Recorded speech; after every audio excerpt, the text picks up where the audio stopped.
Selanjutnya mohon berkenan untuk meninjau kegiatan. Kelas 2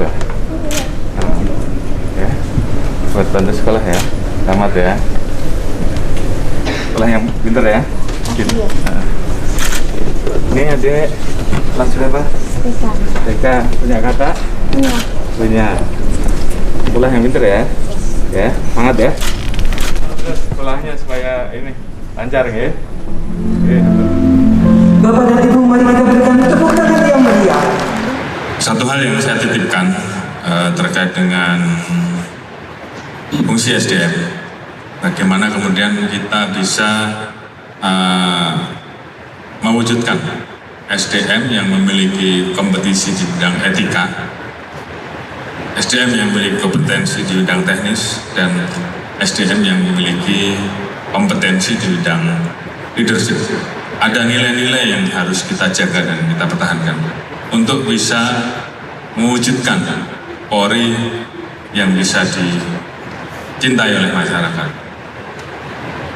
Bagaimana mewujudkan Polri yang kemudian dipercaya oleh masyarakat. Manakala kita ingin mewujudkan Polri yang dicintai masyarakat, maka nilai-nilai etika harus selalu kita jaga, karena dari sisi etika inilah kemudian berpengaruh terhadap kepercayaan, kecintaan masyarakat terhadap Polri.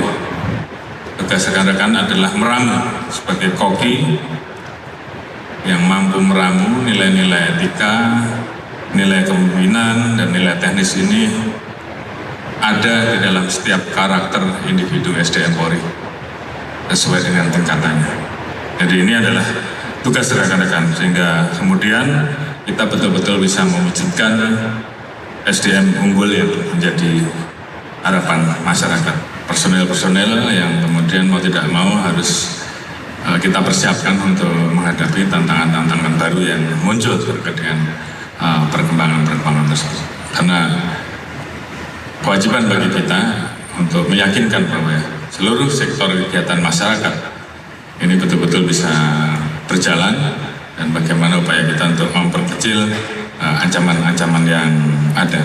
Oleh karena itu tentunya bagaimana kemudian kita melakukan upaya-upaya untuk mengembangkan organisasi, dan tentunya tugas dari rekan-rekan setelah pengembangan organisasi dilaksanakan, bagaimana kemudian rekan-rekan mempersiapkan personil-personil yang mampu menjadi pilot yang mampu mengawali pengembangan organisasi tersebut.